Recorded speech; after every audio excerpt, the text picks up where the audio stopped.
ನಮಸ್ತೆ ಮಿತ್ರರೇ. ಕೊತ್ತಂಬರಿ ಸೊಪ್ಪು ಅಂದರೆ ಕೊರಿಯಾಂಡರ್ ಲೀವ್ಸ್ ಒಂದು ಹರ್ಬ್ ಜಾತಿಗೆ ಸೇರಿದಂತಹದ್ದು. ಆರೋಗ್ಯಕ್ಕೆ ಬಹಳ ಉತ್ತಮವಾದ ಸೊಪ್ಪು. ಡೈಲಿ ಸ್ವಲ್ಪ ಸ್ವಲ್ಪ ನಮ್ಮ ದೇಹಕ್ಕೆ ನಾವು ಅದನ್ನು ಕೊಟ್ಟರೆ ನಮ್ಮ ದೇಹ ಬಹಳ ಚೆನ್ನಾಗಿರ್ತದೆ. ಅಂದರೆ ಹಾರ್ಟಿನ ಹೆಲ್ತಿಗಾಗಲಿ ಅಥವಾ ಯಾರಿಗೆ ಸಕ್ಕರೆ ಕಾಯಿಲೆ ಇರುವವರಾಗಲಿ ಅಥವಾ ಯಾವುದೇ ಒಂದು ಕಾಯಿಲೆಗಳಿಗೂ ಸಹ ಇದೊಂದು ರಾಮಬಾಣದ ಹಾಗಿರುವಾಗ ಇವತ್ತು ನಾನು ಈ ಕೊತ್ತಂಬರಿ ಸೊಪ್ಪನ್ನು ಬಳಸಿ ಒಂದು ರುಚಿಕರವಾದ ಕಡುಬನ್ನು ಮಾಡಿದ್ದೇನೆ. ಬಹಳ ಚೆನ್ನಾಗಿ ಬರ್ತದೆ. ಹಾಗಿರುವಾಗ ಇದನ್ನು ಕಡುಬಿನ ರೀತಿಯಲ್ಲಿ ಸಹ ನಾವು ಯೂಸ್ ಮಾಡ್ಕೊಳ್ಬೋದು. ಅಥವಾ ನಿಮಗೆ ಅದು ಕಡುಬು ಸ್ವಲ್ಪ ಖುಷಿ ಆಗೋದಿಲ್ಲ ಅಂದರೆ ಅದನ್ನು ಸ್ವಲ್ಪ ತೆಂಗಿನ ಎಣ್ಣೆಯಲ್ಲಿ ಅದನ್ನು ಕಟ್ ಮಾಡಿ ಫ್ರೈ ಮಾಡಿದರೆ ಸಹ ಬಹಳ ಚೆನ್ನಾಗಿ ಬರ್ತದೆ. ಹಾಗಿರುವಾಗ ಈ ಒಂದು ಕೊತ್ತಂಬರಿ ಸೊಪ್ಪಿನ ಕಡುಬನ್ನು ಹೇಗೆ ಮಾಡುವುದು ಎಂದು ನೋಡುವ ಮೊದಲು ಯಾರೆಲ್ಲ ನನ್ನ ಚಾನಲನ್ನು ನೋಡ್ತಿದ್ದೀರಿ, ಯಾರೆಲ್ಲ ಇನ್ನೂ ಸಬ್ಸ್ಕ್ರೈಬ್ ಮಾಡಿಲ್ಲ, ದಯವಿಟ್ಟು ಸಬ್ಸ್ಕ್ರೈಬ್ ಮಾಡಿ ಸಪೋರ್ಟ್ ಮಾಡಿ ಅಂತ ಹೇಳುತ್ತಾ ಬನ್ನಿ ಅಡಿಗೆ ಮನೆಗೆ ಹೋಗೋಣ. ಇವತ್ತೊಂದು ಈ ಕೊತ್ತಂಬರಿ ಸೊಪ್ಪು ಬಳಸಿ ಬ್ರೇಕ್ಫಾಸ್ಟ್ ಮಾಡೋಣ. ಬಹಳ ರುಚಿಕರವಾಗಿ ಬರ್ತದೆ ವೀಕ್ಷಕರೇ.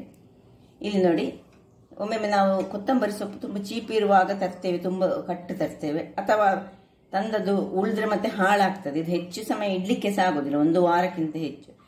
ಸ್ವಲ್ಪ ಹೆಚ್ಚು ಕೊತ್ತಂಬರಿ ಸೊಪ್ಪಿದ್ರೆ ಸ್ವಲ್ಪ ಅಕ್ಕಿಯನ್ನು, 1 ಲೋಟದಷ್ಟು ಅಕ್ಕಿಯನ್ನು ನಾವು ನೆನೆ ಹಾಕಬೇಕು. ಒಂದು 8 ಗಂಟೆಗಳ ಕಾಲ ನೆನೆ ಹಾಕಿದರೆ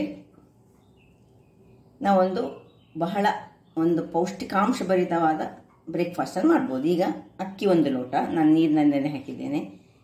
2 ಬ್ಯಾಡಗಿ ಮೆಣಸನ್ನು ನಾನು ಬಿಸಿ ನೀರಿನಲ್ಲಿ ನೆನೆ ಹಾಕಿದ್ದೇನೆ.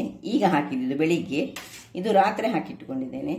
2 ಚಮಚದಷ್ಟು ಎಳ್ಳು ಬೇಕು, 1 ಫುಲ್ ಬೌಲ್ನಷ್ಟು ತೆಂಗಿನ ತುರಿ, ಮತ್ತು 2 ಚಮಚಗಳಷ್ಟು ನಮಗೆ ಕಡಲೆಯ ಹುಡಿ ಬೇಕು. ಈಗ ಮೊದಲಿಗೆ ನಾವೇನು ಮಾಡೋದು ಹೇಳಿದರೆ, ಈ ನೆನೆಸಿಟ್ಟಂತಹ ಮೆಣಸು ಮತ್ತು ಇದು ಅಕ್ಕಿಯನ್ನು ಒಂದು ಗ್ರೈಂಡರ್ಗೆ ಹಾಕಿ ಗ್ರೈಂಡ್ ಮಾಡ್ಕೊಳ್ಳೋದು. ಅದರೊಟ್ಟಿಗೆ ತೆಂಗಿನ ತುರಿ ಸಹ ಹಾಕೊಳ್ತಿದ್ದೇನೆ. ಅಕ್ಕಿ, ಈ 2 ಮೆಣಸು ಮತ್ತು ತೆಂಗಿನ ತುರಿ ಹಾಗೂ ಉಪ್ಪನ್ನು ಹಾಕೊಳ್ತಿದ್ದೇನೆ. ಉಪ್ಪನ್ನು ಹಾಕ್ಕೊಂಡು ನಾನೀಗ ಆನ್ ಮಾಡ್ಕೊಳ್ತಿದ್ದೇನೆ. ಇದು ಗ್ರೈಂಡ್ ಆಗಲಿ, ಆಮೇಲೆ ತೋರಿಸ್ತೀನಿ ವೀಕ್ಷಕರೇ. ಇಲ್ಲಿ ನೋಡಿ, ಇದು ರೆಡಿ ಆಯಿತು. ಇದನ್ನೀಗ ಆಫ್ ಮಾಡಿಕೊಂಡು ಇದಕ್ಕೆ ತೆಗೆದುಕೊಳ್ಳೋಣ. ಇಲ್ಲಿ ನೋಡಿ, ನಾನು ಈ ಕೊತ್ತಂಬರಿ ಸೊಪ್ಪನ್ನು ತುಂಬ ಚಾಪ್ ಮಾಡೋದು ಬೇಡ, ಹದದಲ್ಲಿ ಕಟ್ ಮಾಡಿ ಇಟ್ಕೊಂಡಿದ್ದೇನೆ. ಈಗ ಇದನ್ನು ತೆಗೆದಿದ್ದಕ್ಕೆ ಹಾಕೊಳ್ತೀನಿ. ಎಲ್ಲವನ್ನು ಇದರಲ್ಲಿ ಹಾಕೊಳ್ಳೋಣ. ಎಲ್ಲ ತೆಗೆದುಕೊಂಡಾಯಿತು. ಈಗ ಇಲ್ಲೊಂದು ಗ್ಯಾಸ್ನಲ್ಲಿ ನಾನು ಒಂದು ಬಾಣಲೆ ಇಟ್ಟು ಈ 2 ಚಮಚದಷ್ಟು ಕಡಲೆ ಹುಡಿಯನ್ನು ಸ್ವಲ್ಪ ಫ್ರೈ ಮಾಡಿಕೊಳ್ತೇನೆ. ಈ ಕಡಲೆ ಹುಡಿಯನ್ನು ಚೆನ್ನಾಗಿ ಸ್ವಲ್ಪ ಫ್ರೈ ಮಾಡ್ಕೊಳ್ಳೋಣ. ಜಸ್ಟ್ ಕಲರ್ ಚೇಂಜ್ ಆಗೋದು ಬೇಡ, ಸಾಕು. ಇಷ್ಟು ಒಂದು 5 ನಿಮಿಷಗಳ ಕಾಲ ಸ್ವಲ್ಪ ಫ್ರೈ ಮಾಡಿ ಇದನ್ನು ಆಫ್ ಮಾಡಿಕೊಳ್ಳೋದು ಬೇಡ. ಇದರಲ್ಲಿ ನಾವು ಈಗ ಇದನ್ನು ತೆಗೆದುಕೊಂಡು ಸ್ವಲ್ಪ ತಣ್ಣಗಾಗಲಿದು. ಈ ಒಂದು ಗ್ಯಾಸ್ನಲ್ಲಿ ನಾವು ಸ್ಟೀಮರನ್ನು ರೆಡಿ ಮಾಡಿಕೊಳ್ಳೋಣ. ಇದು ಸ್ಟೀಮ್ ಮಾಡಿ ಮಾಡುವಂತಹ ಒಂದು ಬ್ರೇಕ್ಫಾಸ್ಟ್. ಈಗ ಇಲ್ಲಿ ಇದು ತಣ್ಣಗಾದ್ದನ್ನು ಇದಕ್ಕೆ ಶಿಫ್ಟ್ ಮಾಡಿಕೊಳ್ತಿದ್ದೇನೆ.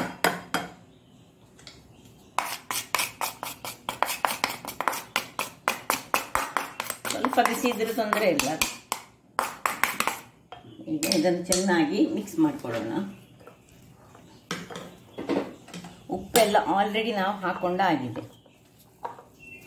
ಈಗ ಕೊನೆಗೆ ಸ್ವಲ್ಪ ಎಲ್ಲ ಮಿಕ್ಸ್ ಆದಮೇಲೆ ಈ ಎಳ್ಳನ್ನು ಇದಕ್ಕೆ ಹಾಕೊಳ್ಳೋಣ. ಬಹಳ ರುಚಿಕರವಾಗಿ ಬರ್ತದೆ ಇದು. ಈ ಬ್ರೇಕ್ಫಾಸ್ಟ್ ಒಂದು ಹೊಸ ಬ್ರೇಕ್ಫಾಸ್ಟ್. ನಾನು ಹೀಗೆ ಒಂದು ಟ್ರೈ ಮಾಡಿದಾಗ ಇದು ನನಗೆ ಬಹಳ ಖುಷಿ ಆಯಿತು. ಈ ಕಡಲೆಯ ಹುಡಿ ಸಹ ಹಾಕಬೇಕಂತೇನಿಲ್ಲ, ಅದು ಆಪ್ಷನಲ್. ನೋಡಿ, ಚೆನ್ನಾಗಿ ಮಾಡಿದ ಮೇಲೆ ಈಗ ಬಾಳೆ ಎಲೆಗಳು ನಮಗೆ ಬೇಕು. ಈಗ ಬಾಳೆ ಎಲೆಯಲ್ಲಿ ನಾವೇನು ಮಾಡಬೇಕು ಹೇಳಿದರೆ, ಒಂದೊಂದು ಸ್ವಲ್ಪ ಹೀಗೆ ತೆಗೆದುಕೊಂಡು ನೋಡಿ, ಹೀಗೆ ಒತ್ತಿಕೊಂಡು ಇದಕ್ಕೊಂದು ಶೇಪ್ ಕೊಡುವ ನಾವು. ಎಷ್ಟು ಸ್ವಲ್ಪ ತೆಳು ಮಾಡ್ಕೊಳ್ಳಿ, ತುಂಬ ದಪ್ಪ ಬೇಡ. ಸ್ವಲ್ಪ ನೋಡಿ ಹೀಗೆ ಬರ್ತದೆ ಶೇಪ್ ಮಾಡುವಾಗ. ನೋಡಿ ಇದನ್ನು ಹೀಗೆ ಸ್ವಲ್ಪ ಉದ್ದಕ್ಕೆ ಶೇಪ್ ಮಾಡಿಕೊಂಡು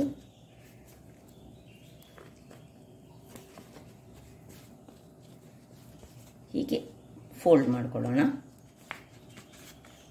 ಹೀಗೊಂದು ಫೋಲ್ಡ್ ಮಾಡಿಕೊಂಡು ಹೀಗೆ ಫೋಲ್ಡ್ ಮಾಡಿಕೊಂಡು ಇದರ ಒಳಗೆ ಸ್ಟೀಮರ್ನ ಒಳಗೆ ಇಡುವ. ನೋಡಿ ಸ್ಟೀಮರ್ಸ್ ರೆಡಿಯಾಗಿದೆ. ಒಂದೊಂದಾಗಿ ಹಾಗೆ ನೋಡಿ ಇನ್ನೊಂದು ತೋರಿಸ್ಕೊಳ್ತೇನೆ ಹೇಗೆ ಅಂತ.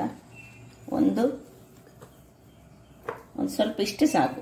ಒಂದು ನಾವು ಪುಂಡಿ ಮಾಡ್ತೇವಲ್ಲ ಅದಕ್ಕಿಂತ ದೊಡ್ಡ ಸ್ವಲ್ಪ ಕಡುಬು, ಪುಂಡಿ ಹೇಳಿದರೆ ಕಡುಬು. ನೋಡಿ ಹೀಗೆ ನಡುವಲ್ಲಿ ಹೀಗೆ ಇಟ್ಕೊಂಡು ಅಥವಾ ಇಲ್ಲಿ ಇಟ್ಕೊಂಡ್ರೆ ಸಾಕ್ತದೆ. ಹೀಗೆ ಇಟ್ಕೊಂಡು ಇದನ್ನು ಈ ರೀತಿಯಲ್ಲಿ ಹೀಗೆ ಈ ಶೇಪ್ಗೆ ತರೋದು. ಈ ಸೈಡ್ಸ್ ಅಂತ ತೆಗೆಯುವ ನಾವು ಬೇಕಿದ್ರೆ. ಒಂದು ಶೇಪಲ್ಲಿ ಬರ್ತದೆ ಅದು. ಈಗ ಹೀಗೆ ತೆಳು ಆಗಬೇಕು, ತುಂಬ ದಪ್ಪ ಬೇಡ. ರುಚಿ ಸಹ ಬಹಳ ಚೆನ್ನಾಗಿದೆ, ಯಾಕಂದರೆ ಕೊತ್ತಂಬರಿ ಸೊಪ್ಪು ಹಾಕೋದಲ್ಲ, ಆರೋಗ್ಯಕ್ಕೆ ಸಹ ಬಹಳ ಉತ್ತಮ. ಮತ್ತು ಹೀಗೆ ಫೋಲ್ಡ್ ಮಾಡಿಕೊಳ್ಳೋದು.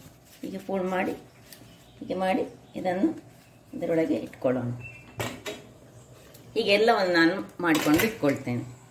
ವೀಕ್ಷಕರೇ ಇಲ್ಲಿ ನೋಡಿ, ಕೊನೆಯದನ್ನು ಸಹ ಹೀಗೆ ಇಟ್ಟುಕೊಂಡ್ರೆ, ಖಾಲಿ ಹೀಗೆ ಇಟ್ಟುಕೊಂಡ್ರೆ ಸಹ ಆಗ್ತದೆ, ಅಥವಾ ನಾವು ಹೀಗೆ ಫೋಲ್ಡ್ ಮಾಡಿಕೊಂಡು ಇಟ್ಕೊಂಡ್ರೆ ಸಹ ಚೆನ್ನಾಗಿ ಬರ್ತದೆ.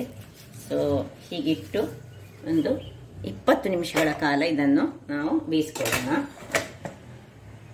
ವೀಕ್ಷಕರೇ 20 ನಿಮಿಷ ಆಯಿತು, ಇದನ್ನು ಆಫ್ ಮಾಡ್ಕೊಳ್ತಿದ್ದೇನೆ. ನೋಡುವ, ಹೀಗೆ 20 ನಿಮಿಷ ಸಾಕಿದ್ದಕ್ಕೆ ಬೇಯಲಿಕ್ಕೆ. ಇದನ್ನು ನಾವು ಹೀಗೆ ಬಾಳೆ ಎಲೆಯಲ್ಲಿ ಸ್ಟೀಮ್ ಮಾಡೋದಕ್ಕಿಂತ ಸಹ ನೀವು ರೊಟ್ಟಿ ಹಾಗೆ ತಟ್ಟಿಕೊಂಡ್ರೆ ಸಹ ಆಗ್ತದೆ, ಅದು ಸಹ ಬರ್ತದೆ. ಅದು ಸ್ಟೀಮ್ ಮಾಡಿ ತಿಂದರೆ ನಮಗೆ ಆರೋಗ್ಯಕ್ಕೆ ಉತ್ತಮ. ಸ್ವಲ್ಪ ತಣ್ಣಗಾಗಲಿ ವೀಕ್ಷಕರೇ. ಈಗ ಸ್ವಲ್ಪ ತಣ್ಣಗಾಗಿದೆ, ತುಂಬ ತಣ್ಣಗೆ ಸಹ ಬೇಡ ನಮಗೆ. ನೋಡಿ ಈ ರೀತಿಯಾಗಿ ಬರ್ತದೆ. ನೋಡಿ ಚೆನ್ನಾಗಿ ಆಗ್ತದೆ. ತೆಂಗಿನಕಾಯಿ ಉಂಟಿದ್ರಲ್ಲಿ ನೋಡಿ. ಇದನ್ನು ಬೇಕಿದ್ರೆ ಹೀಗೆ ಪೀಸಸ್ ಕಟ್ ಮಾಡಿ ಎಣ್ಣೆಯಲ್ಲಿ ಹಾಕಿ ಕಾಯಿಸಿ ಸಹ ಇದನ್ನು ತಿನ್ಬೋದು, ಹಾಗೆ ಸಹ ಮಾಡ್ಬೋದು ನಿಮಗೆ ಬೇಕಿದ್ರೆ. ಅಥವಾ ಹೀಗೆ ಇದಕ್ಕೆ ಚಟ್ನಿ ಅಗತ್ಯ ಸಹ ಇಲ್ಲ, ಯಾಕೆ ಹೇಳಿದರೆ ತೆಂಗಿನಕಾಯಿ ಸಹ ಉಂಟು, ಇದರಲ್ಲಿ ಮೆಣಸು ಸಹ ಹಾಕಿದ್ದೇವೆ, ಎಲ್ಲ ಹಾಕಿದ್ದೇವೆ. ಅದು ಹೇಗೆ ಬರ್ತದೆ ನೋಡಿ. ಅಥವಾ ಬೆಣ್ಣೆಯೊಂದಿಗೆ ತಿನ್ಬೋದು, ತುಪ್ಪ ಹಾಕಿ ಅಥವಾ ತೆಂಗಿನ ಎಣ್ಣೆ ಹಾಕಿ ತಿನ್ಬೋದು, ಹೇಗೆ ಸಹ ತಿನ್ಬೋದು. ಹಾಗಾದರೆ ನೋಡಿದ್ರಲ್ಲ ವೀಕ್ಷಕರೇ, ನೋಡಿ ಇನ್ನೊಂದು ತೆಗೆದಿದ್ದೇನೆ. ಇಂತಹ ಒಂದು ರುಚಿಕರವಾದ ಸ್ಟೀಮ್ ಮಾಡಿದಂತಹ ಕೊತ್ತಂಬರಿ ಸೊಪ್ಪಿನ ಫ್ಲೇವರ್, ಸ್ಮೆಲ್ ಮುಖಕ್ಕೆ ಮೂಗಿಗೆ ಹೊಡೆಯುತ್ತದೆ, ಅಷ್ಟು ಚೆನ್ನಾಗಿ ಬರ್ತಾ ಉಂಟು. ಹಾಗಾದರೆ ನನ್ನ ಈ ಕುಕಿಂಗ್ ಚಾನಲ್ ನಿಮಗೆ ಇಷ್ಟ ಆದರೆ ಬೋಳೂರು ಸುವರ್ಣ ಚಾನಲನ್ನು ಲೈಕ್ ಮಾಡಿ, ಶೇರ್ ಮಾಡಿ ಹಾಗೂ ಸಬ್ಸ್ಕ್ರೈಬ್ ಮಾಡಿ. ಹಾಗೂ ನನ್ನ ಇನ್ಸ್ಟಾಗ್ರಾಮ್ ಪೇಜನ್ನು ಫಾಲೋ ಮಾಡಿ. ಧನ್ಯವಾದಗಳು.